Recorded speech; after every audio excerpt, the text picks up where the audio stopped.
Bienvenue dans Richissime, le podcast qui révolutionne la façon dont on parle d'argent chez vous, au bureau, entre amis, sans jargon et surtout sans tabou. Je suis Delphine Pinon, je suis life coach, business coach, investisseuse en immobilier et libre financièrement à 35 ans. Depuis plusieurs années, j'accompagne les femmes et les hommes qui veulent débloquer de nouveaux niveaux de richesse et de liberté à travers une meilleure éducation financière et une relation à l'argent plus puissante et plus apaisée. Chaque semaine, je partage un nouvel épisode avec un invité ou en solo, dont l'ambition est de provoquer de vraies prises de conscience à propos de l'argent. Retrouvez-moi aussi sur Instagram, Richissime Podcast, pour les coulisses du podcast, des partages personnels, pour assister à des lives avec des invités, aussi pour des revues de lecture et enfin, et surtout, pour connaître mes offres de formation et d'accompagnement.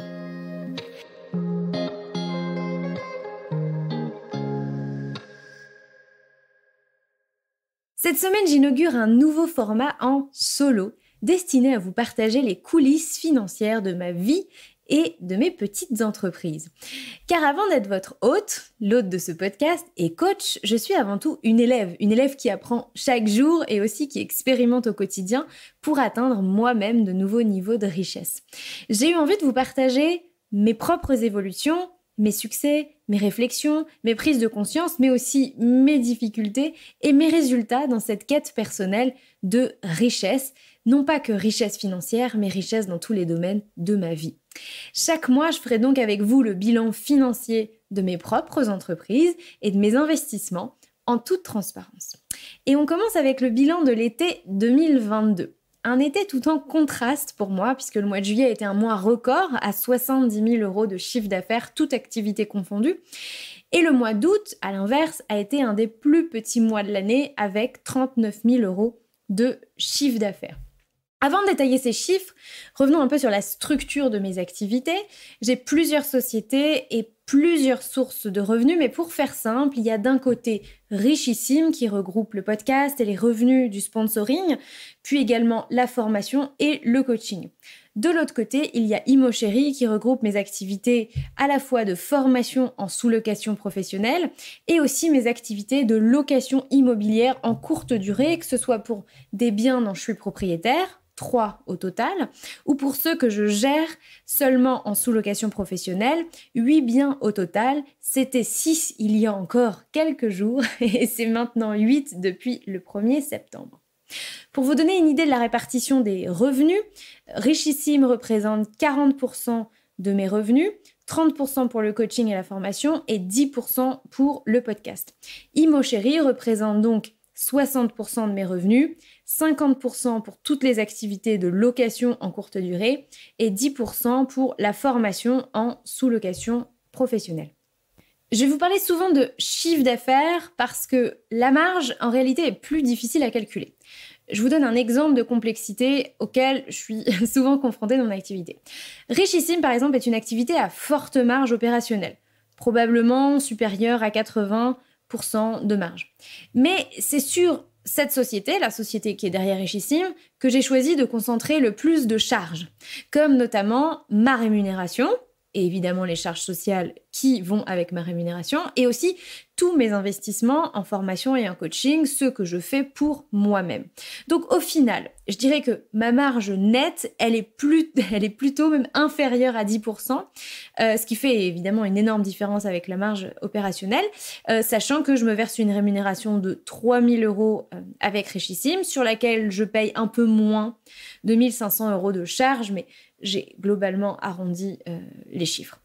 Et ce qui fait que je dois générer environ 8 000 € de revenus sur Richissime au global chaque mois pour équilibrer mes charges fixes en prenant évidemment en compte ma rémunération, la rémunération de tous les freelances et prestataires avec lesquels je travaille et toutes mes charges fixes, y compris la comptabilité, tous les outils que j'utilise, etc., etc. Les activités immobilières, quant à elles, ont des marges opérationnelles plus modestes, 30% environ pour la sous-location et jusqu'à même 40% de marge sur les biens dont je suis propriétaire. Mais sur toutes les activités immobilières, je ne me verse aucune rémunération sur ces sociétés-là. Parce que c'est pas notre stratégie. Notre stratégie sur ces activités, je dis neutre parce que ce sont des activités que j'ai, sur lesquelles je suis associée avec mon compagnon sur les sociétés.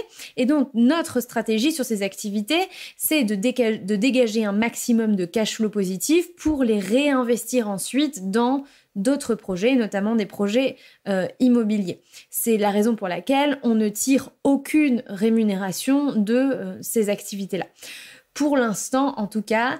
Et donc, du coup, la trésorerie s'accumule sur ces sociétés-là et on l'utilise de temps en temps. Alors, pour l'instant, on l'a utilisé que pour faire de nouvelles installations de logements, ce qui a été le cas là début septembre avec nos 2 petits nouveaux logements, parce que ça nécessite toujours des investissements d'installer un nouveau logement en sous-location professionnelle. Mais aussi, et ce sera peut-être le cas sur notre prochain investissement immobilier, on souhaite utiliser ce cash flow positif en tout ou en partie comme apport dans un futur projet immobilier. Voilà pour les généralités, le contexte, les activités, la répartition. Revenons-en maintenant à ce qui s'est passé cet été. Donc, je le disais, le mois de juillet a été un record, une explosion, record de chiffre d'affaires, mais aussi record du nombre de personnes que j'ai eu dans un de mes programmes. C'est le programme Budget Master et en l'occurrence, il y a eu plus de 60 personnes qui ont rejoint ce programme. Donc évidemment, c'était une explosion pour moi. C'était vraiment une grande effervescence ce mois record. Combiné évidemment à l'effervescence de l'été, à cette période, ce mois de juillet qui est le début de l'été, où moi-même je suis partie en vacances, je suis partie dans le sud de la France avec d'autres entrepreneurs femmes que j'ai découvertes et avec qui j'ai passé un séjour incroyable. Donc tout ça s'est mélangé et a donné une saveur tout à fait particulière à mon mois de juillet. Il va sans dire que quand l'argent est là, c'est très facile de se sentir bien, légère. C'est aussi beaucoup plus simple, évidemment, de ressentir l'abondance, d'être dans une attitude de gratitude vis-à-vis de la vie, vis-à-vis de la chance que j'ai, vis-à-vis de tous ces clients qui ont décidé de me dire oui. Et la gratitude, savoir faire émerger ce sentiment d'abondance, etc., sont autant de facteurs qui sont évidemment essentiels dans les processus de manifestation, y compris dans les processus de manifestation financière. Et qui, dans ma vie personnelle, jusqu'à aujourd'hui, se sont avérés être décisifs. En tout cas, ça a été des véritables facteurs de transformation dans ma vie que de faire rentrer la gratitude pour tout ce qui m'arrivait. Ça favorise le sentiment l'émergence de ce sentiment d'abondance. Et quand il y a sentiment d'abondance, en général, il y a abondance qui vient. Quand il y a sentiment de manque, il y a manque qui vient. Donc c'est sûr que quand tout va bien, tout va bien. Mais le mois d'août a été plus challengeant parce que le mois d'août a été mon plus petit mois. Alors, pas tout à fait. Si, ça a été mon plus petit mois de l'année sur Richissime. Ça n'a pas été le plus petit mois de l'année au total sur toutes nos activités. Sur Richissime, du coup, j'ai généré un peu moins de 7 000 € de revenus. Donc, si vous avez bien suivi, ça fait moins que le montant dont j'ai besoin, qui est de 8 000 € pour couvrir mes charges. Bon, en soi, c'est pas un problème parce que au mois de juillet, j'avais fait à peu près 31 000 € de chiffre d'affaires sur Richissime seulement. Et donc, c'est pas un déficit de 1 000 € sur un mois qui me pose problème en termes de trésorerie. J'ai suffisamment de trésorerie pour combler ce trou. En fait, c'est la gestion émotionnelle là, qui rentre en jeu. C'est faire son pire mois de l'année qui est compliqué. Et c'est compliqué à gérer émotionnellement. Alors, comment expliquer un tel résultat ? Pour moi, l'été n'a pas grand-chose à voir là-dedans. Certes, beaucoup de gens partent en vacances, c'est pas la meilleure période pour faire des ventes, mais pour moi, je crois pas que ce soit l'explication majeure de ce qui s'est passé ce mois d'août. D'abord, pour remettre un peu de contexte, et peut-être que les gens qui me suivent sur Instagram ont ces informations, mais du coup, je suis hyper contente en tout cas de vous parler de tout ça dans le podcast et d'amener cet environnement-là dans le podcast, parce que c'est vrai que sur Instagram, je parle beaucoup de mes chiffres, je parle beaucoup de moi, je parle beaucoup de cet envers du décor en fait, et je me suis dit que ça pouvait être intéressant de l'amener à tous les auditeurs du podcast qui n'ont pas forcément envie ou vocation, ou en tout cas qui ne sont jamais encore passés par mon compte Instagram. Donc pour remettre un peu de contexte, au mois de juin, j'ai décidé de ne plus lancer de nouveaux programmes tous les mois, mais seulement de continuer à livrer en live mes 5 programmes existants, plus un futur programme qui est en préparation, et de le faire tous les 2 mois seulement. Ce qui signifie qu'il y a un mois sur 2 où je n'ai pas de nouvelles offres à proposer, où je n'ai pas d'offres à proposer et où il n'y a, entre guillemets, rien à vendre. Alors, c'est pas totalement vrai parce qu'il y a toujours mes coachings individuels et aussi mon mastermind de groupe pour les entrepreneurs qui, eux, sont ouverts en permanence dans la limite des places disponibles.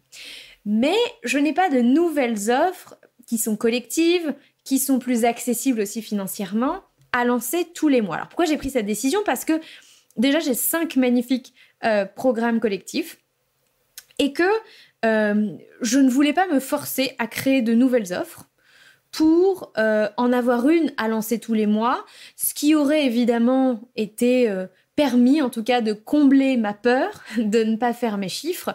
Mais si vous me connaissez un petit peu, vous savez que je ne réponds pas à la peur.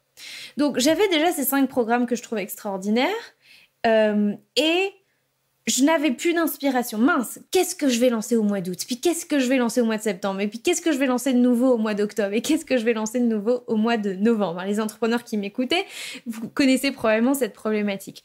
Et donc pour moi, il était juste hors de question de me forcer à créer des offres sans inspiration d'abord, sans enthousiasme ensuite.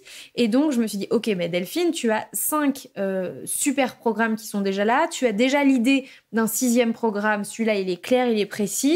Mais pour l'instant, c'est au stade d'idée et de préparation. Il n'est pas du tout encore lancé.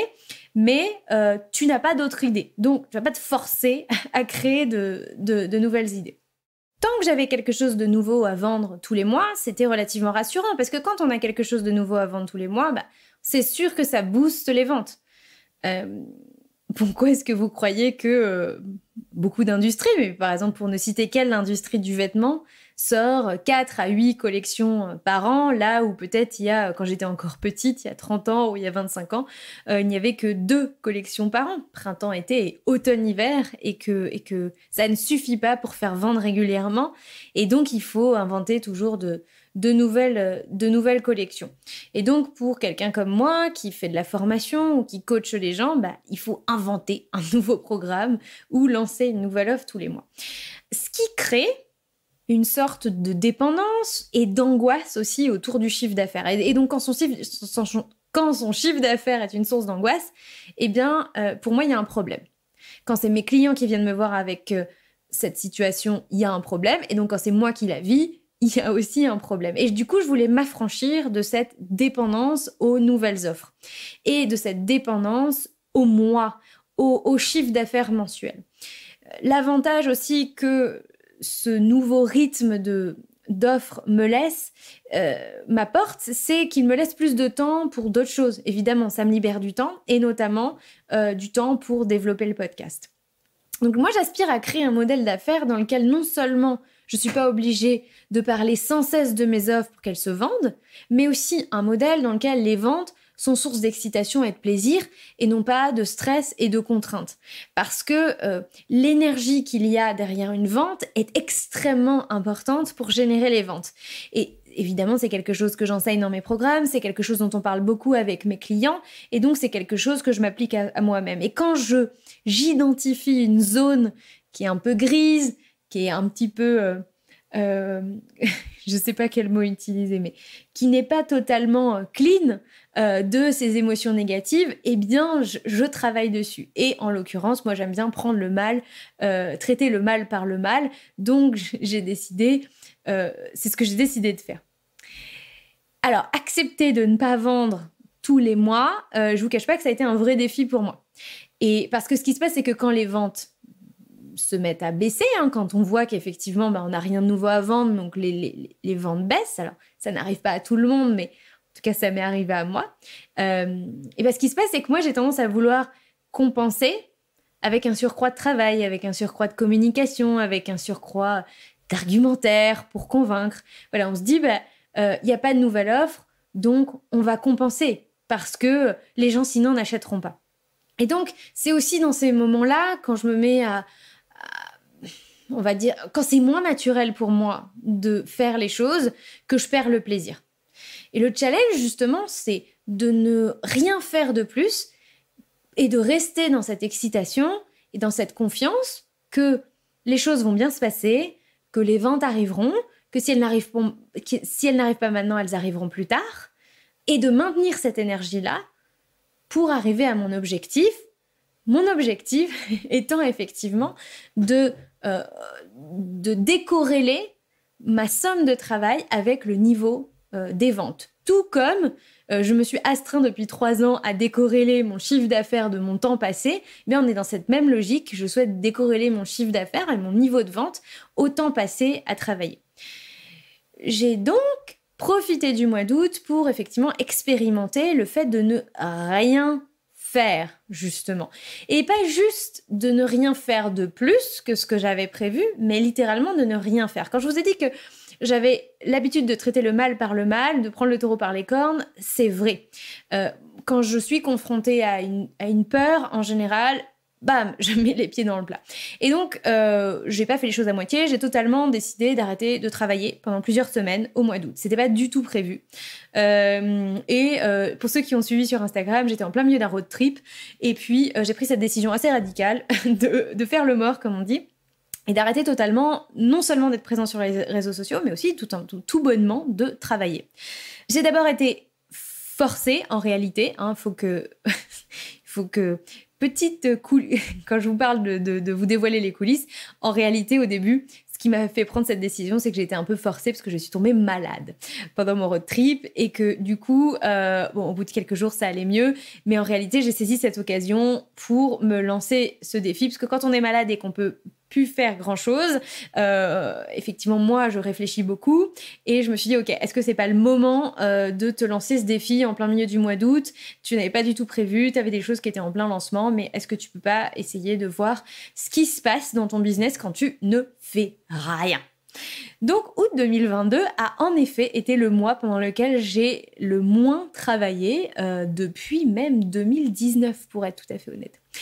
Et malgré cela, et c'est là où on peut voir le verre à moitié vide ou à moitié plein, j'ai quand même généré presque 7 000 € de revenus, principalement grâce aux encaissements de paiements récurrents des mois précédents. Donc soit je me dis j'ai fait le plus petit chiffre d'affaires sur Richissime que j'ai fait depuis le début de l'année, soit je me dis mais en fait c'est le meilleur ratio travail-chiffre d'affaires que j'ai eu depuis le début de l'année. Donc c'est comme ça aussi que j'arrive à basculer, balancer ou faire shifter ou faire changer, faire évoluer mes énergies ou mes émotions par rapport à une situation qui, quand on l'interprète comme c'est mon plus petit mois de l'année, a l'air bien tristoun et a le don de vous mettre le moral à zéro. Et l'autre interprétation que je me suis proposée d'avoir, c'est effectivement, en fait, t'as eu le meilleur ratio investissement temps et gain de toute l'année. Et ça, par contre, c'est assez extraordinaire. Petit bémol quand même, et c'est quelque chose sur lequel je veux travailler. Il y a eu très peu de nouvelles ventes en août, alors que j'ai plein de programmes qui peuvent se vendre en fait. Maintenant, tous mes programmes sont disponibles aussi en replay, de façon préenregistrée, et donc on peut les acheter. Ce qui me fait dire quand même que vendre sans communiquer ou en communiquant peu, c'est pas encore gagné. Mais vous allez voir que je vais y arriver. J'ai aucun doute là-dessus, mais je n'y suis pas encore. Voilà. Du côté des autres bonnes nouvelles, le podcast. Le podcast a cartonné pendant l'été. J'avais programmé sur le mois d'août des rediffusions. Et du coup, le mois d'août a été un meilleur mois que le mois de juillet, qui pourtant n'était pas un mois de rediffusion. L'audience sur août a été boostée à peu près de 15%. Et d'ailleurs, la rentrée, elle aussi, tient toutes ses promesses avec les 2 premiers épisodes que j'ai diffusés et qui ont littéralement explosé les records à eux deux sur les jours de lancement et les jours qui ont suivi. Après plus de 7 mois sur un plateau en termes d'audience, Si certains d'entre vous se demandent pourquoi sur mon Instagram, je n'ai pas trop parlé des audiences du podcast depuis un certain nombre de mois, eh bien c'est pour ça. Parce que j'ai eu des records incroyables au mois de janvier. Et depuis le mois de janvier, je suis littéralement sur un plateau. Donc ça me fait très plaisir que au mois d'août, j'ai enfin dépassé ce plateau et que le podcast recommence enfin à grossir, à se développer en termes d'audience.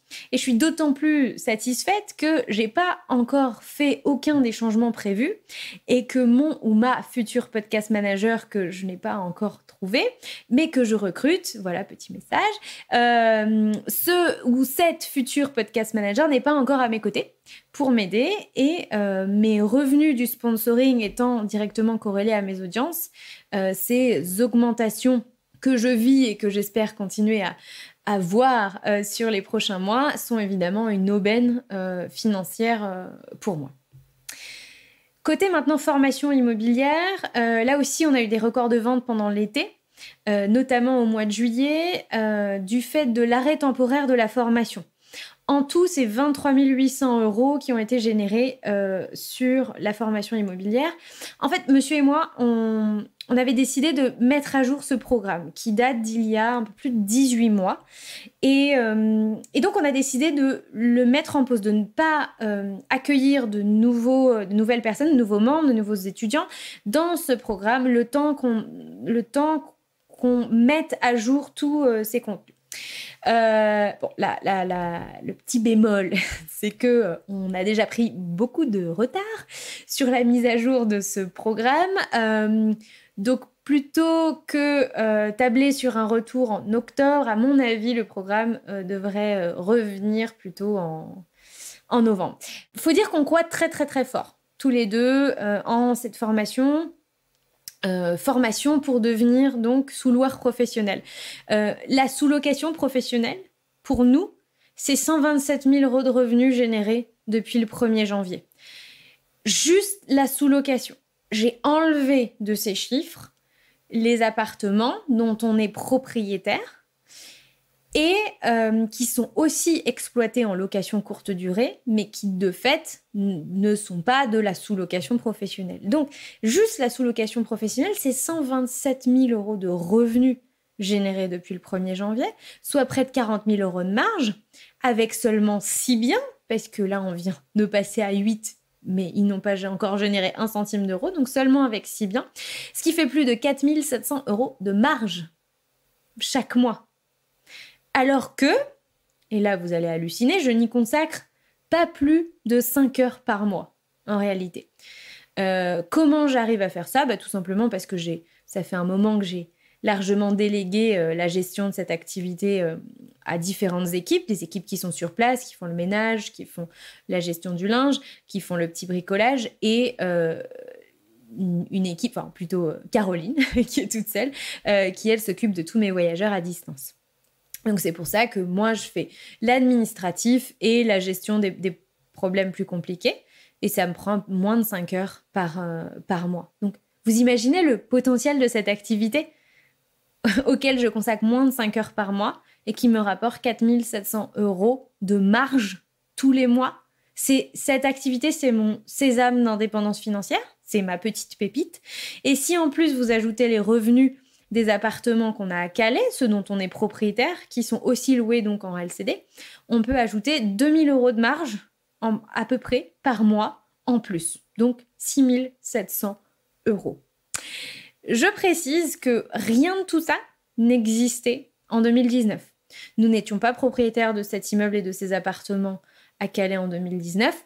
Et l'activité de sous-location a démarré, donc les premiers euros encaissés sur l'activité de sous-location, c'était au mois d'août 2020.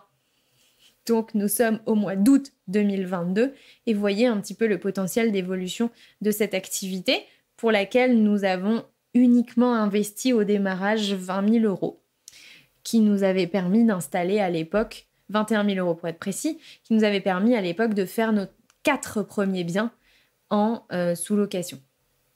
L'autre bonne nouvelle sur cette activité-là, c'est que l'été était assez calme.